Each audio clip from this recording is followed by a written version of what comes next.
Assalamu alaikum, everyone. Sorry about the background noise. So I just want to say thank you so much for coming back for the last part. Part 5 is going to be super short, inshallah. I just want to finish up this beautiful sermon, sermon 89, also called Khutbatul Ashbah, or the Sermon of Spirits, that was delivered by Amir Ali. So I'm just gonna continue where I left off in part 4, where at the end of part 4, Imam Ali was explaining to us about how there are certain circumstances where if we don't have any control over our surroundings, then the prohibitions that are outlined in Islam are exempt, such as, for example, if we're imprisoned and, for example, all we have to eat is pork, all they give us is pork, then in order for us to survive, we have to eat it. Okay, so I'm going to continue.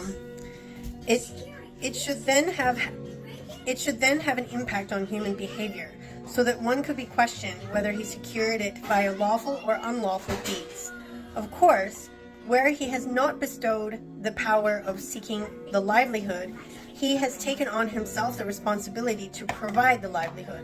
Consequently, he has managed to feed the embryo in the mother's womb. It reached the fetus according to its needs and requirements. But when this very young life enters the wide world and picks up energy to move its limbs, it then cannot get its food from a source without moving its lips for suckling the milk. In the management of the affairs of this world, Allah has connected the sequence with the cause of human acts. As a result, the power of action in man does not remain idle. In the same way, he had made these deeds dependent on his own will.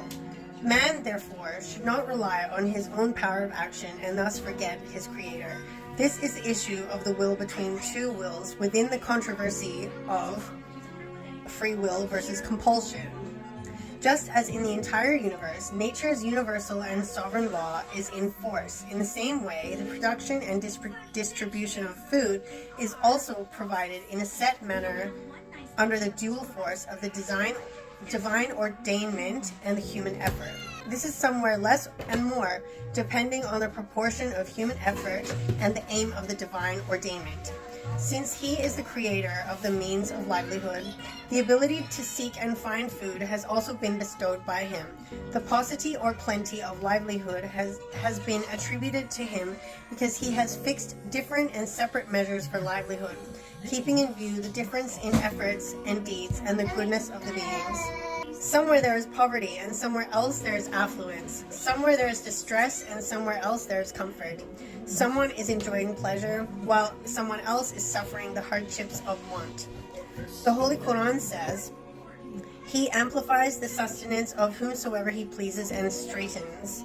Verily, he knows all things." And that is in chapter 42, ayah number 12. MashaAllah. I've never heard such wisdom. And I challenge anyone to bring me a single gem of wisdom, big or small, from any of the other caliphs of Islam, either before or after Imam Ali alayhi salam. There you go. That's a challenge for you, inshallah. Thank you so much for your patience and your support. I appreciate you all so much, and I hope that you enjoyed this beautiful sermon as much as I did, inshallah. I hope you have a blessed rest of your evening, and you wake up tomorrow to many more blessings, inshallah. And until my next video, stay blessed.